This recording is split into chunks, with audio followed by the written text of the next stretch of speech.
What's happening, guys? Harriseth here, coming back to you again with another episode of the Learn to Play series. In this episode, I want to start and try to cover situational awareness and getting your game awareness up and trying to get you to think about what to look for rather than just focusing on a single target and using all your abilities directly.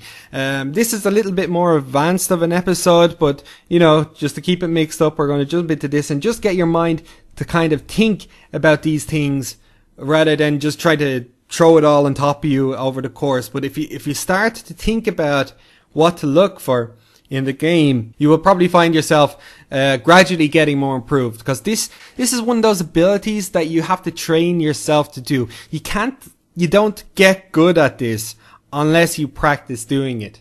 This is the problem with this situational awareness and trying to break out of things such as tunnel vision and looking at the screen, just pretty much at the numbers on the screen and focusing around the area of your character is something that you have to actually actively train yourself out of, and something you have to challenge yourself to try and see more every single time. Because I know this from experience. Generally in the past, whenever I was playing the game, I used to be able to do that as well, and I noticed that I couldn't see a lot of the time why this other player was able to survive so long, and why there was some other class healing him in the background that I didn't see, and I wasn't watching him and so forth, and I could never get kills.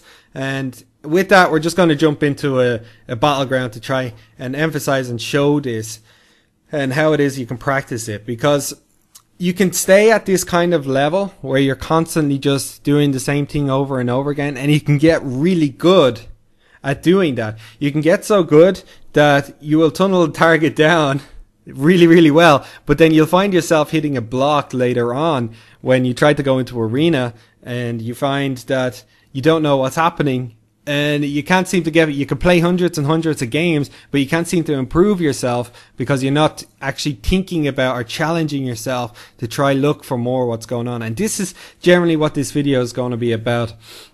So what I'm going to do is I'm going to jump into a battleground there with a clip where we start off, and I'm on the warrior at the moment, and I want to just to give an idea. This is just a random, this is me jumping into a random battleground, same as you guys will probably be doing most of the time if you're in. And the first thing I do is I see this healer, and he is casting immediately. And what I want to do then in that case is I'm going to stop him by setting him to my focus. And my focus target will generally allow me to him to pop up on my screen during this chaos, which is everyone throwing out AoE, lots of stuff, and causing me switching targets all the time. And I want to be able to see this one person who's going to be able to keep this entire team alive, and I want to be able to shut him down while I'm killing his opponents. So that's why I'm going to set him to my focus. Now, the reason I'm not going to sit on him as a healer is in that most cases, if I sit on the healer, I will probably end up being killed by the DPS or by the other people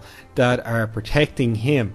And so what I want to do is try protect my teammates while stopping the healer and while dishing out damage to the other DPS to force them into a defensive play. However, you probably find this doesn't always work out, but it does increase and put pressure. And this is what we kind of want to get your goal to, and it's more or less the thought process involved around that. So continuing on there, immediately as soon as they see me touching the healer, they start on to me. So I'm now focusing directly onto the Death Knight, and he's happy with that, to the point where I turn around and I go, no, I'm not happy with this. So I try to jump away and get a fear onto the healer, and then you can see now I'm getting trained CC because I touched the healer.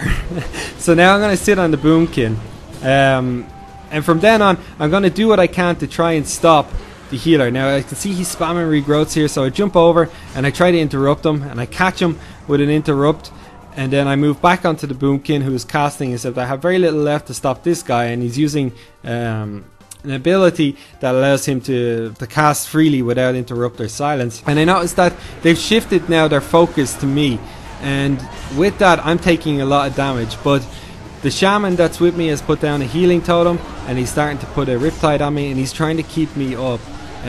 But I'm still getting focused really hard by several players, and I will not be able to survive this even with the shaman healing, so I get out of there.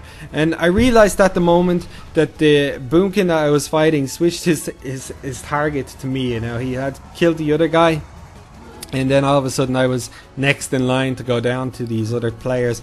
so I had to get out of there. And this was just the awareness that you need to know and when to back out, because there is so much damage that you can take and there's so much damage that you can put out, but you have to kind of balance it in a way that you need to know where you're standing. Okay, so now we're back into the fight. We have our HP recovered up. I've used the health stone and we're pushing back in. Now my focus has changed now. I want to get rid of these warlocks. They're doing a hell of a lot of damage to the team and me, and they're a lot easier for me to kill.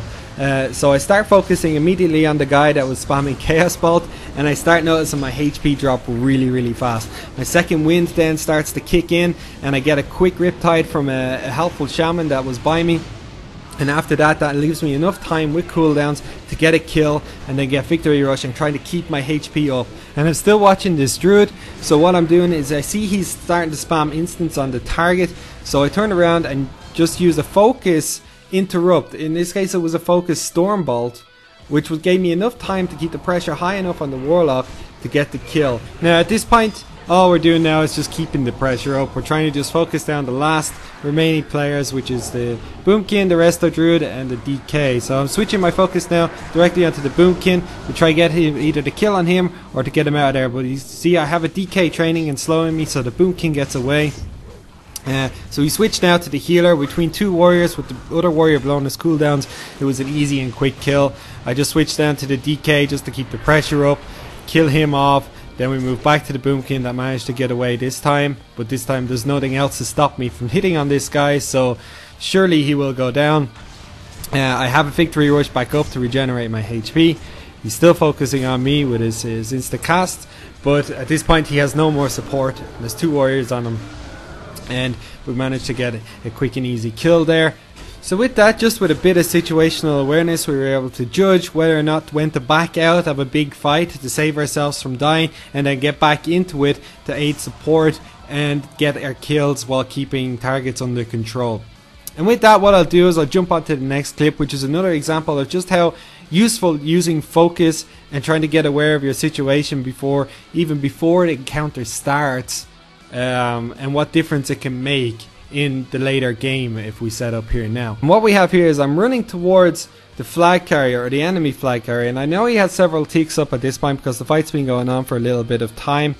And what I do as I'm running up, I see this druid following me. Now I'm not sure if it was the Boomkin or the healer because I didn't remember if it was name, but I target him to my focus anyway, because I want to, if this is the healer, I want to be able to shut him down before he can do any real survival against our target that I want to do, because my goal is to kill this flag carrier.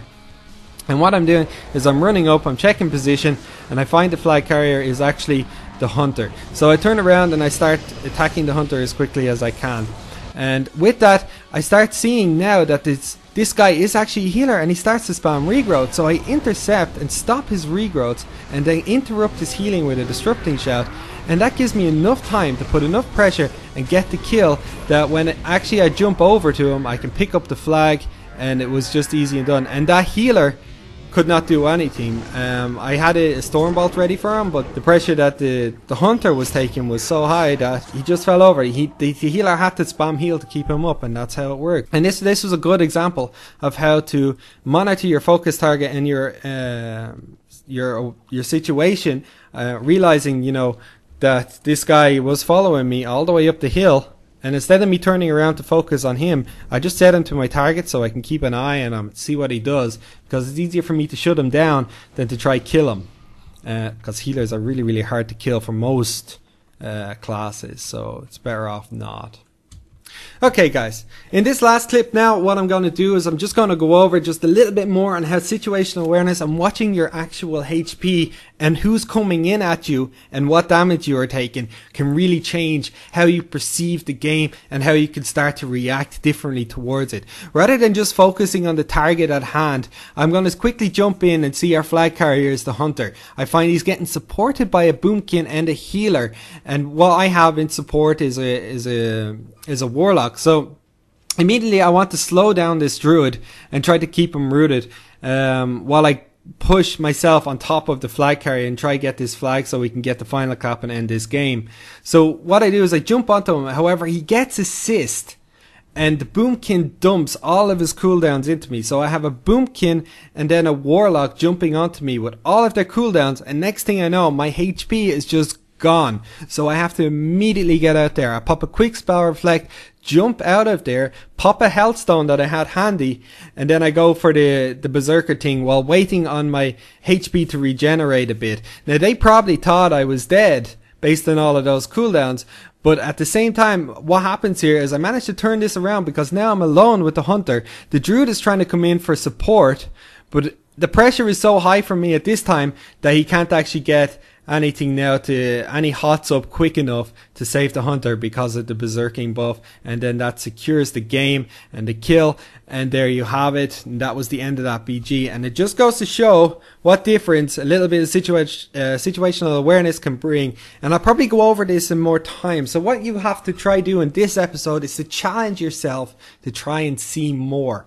And what I mean by that is always look around your character rather than just focusing on the damage you're doing and whether or not you're hitting your target, to see if there's someone else supporting or helping him in the side and what we can do to prevent any damage. And this gets a lot more advanced later on, but we'll start going over that in the next few episodes. I hope this episode was helpful, guys, and of course, like I said, it's just training to try get you into the thought process of trying to challenge yourself to see more of what's going on and to react accordingly to what's happening to your character, to what's happening to the opponent, the enemy's character, and how many different things you can try to prevent using your cooldowns effectively.